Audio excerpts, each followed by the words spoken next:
Good morning. It is Thursday, the 24th of November.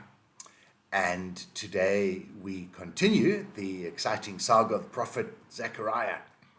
And we remember that Zechariah has introduced a new thought that not only will we face the consequences for our own personal misdeed and sinfulness, but there is a very real possibility that we might even, as a nation, as a people group, face the consequences of the misbehavior of others.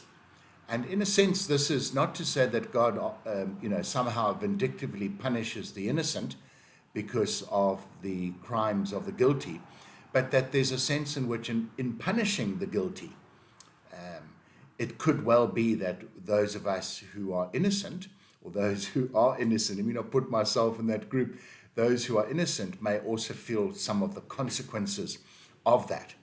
And there's also a sense in which, and we think about our own country, too many good people have kept quiet in the face of corruption and bribery and blatant theft. And we all face the consequences of that now. Our medical system and police system and defense force and education system are really quite pathetic and miserable. And we all suffer as a result of that.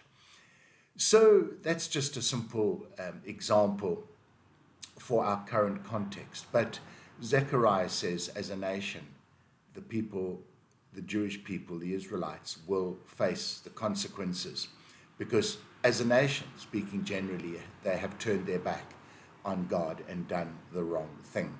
And that is epitomized by the leadership. But we must therefore be cautious of which leaders we put into authority.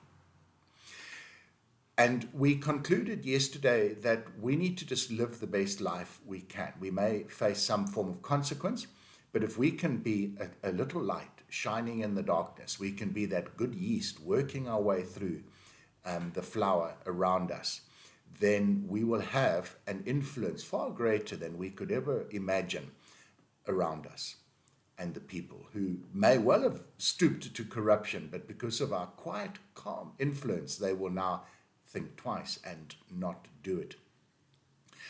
And so we have to live the proper life, and we must be righteous and obedient to Christ all the time.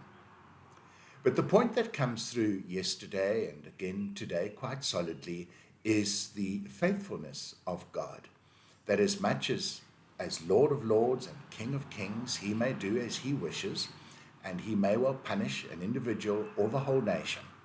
Nevertheless, he is still faithful, and his word cannot but come true, and his justice cannot but be upheld, and thus the punishment and the consequences meted out to almost every person.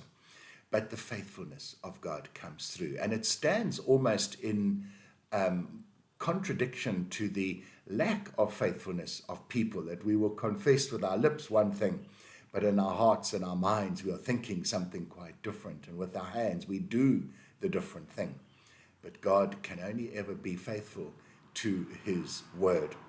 And so in the end, there will be a remnant, there will be salvation, and even those of us who are and if I may put myself in that bracket, or just say those who are faithful all the time and obedient to God may face a consequence, but they will reap their reward at some later time. So by remaining faithful, you assure yourself of that blessing of God, whether it comes now in this life or in the life hereafter. That's God's choice. Just do the right thing, and a remnant will be saved. A remnant will continue to worship God, and they will come through the fire and be tested like gold and silver, tested and purified, but they'll come out stronger and better at the end. So persevere and ever remain faithful and obedient to God. Folks, have a wonderful day. Chat again tomorrow. God bless.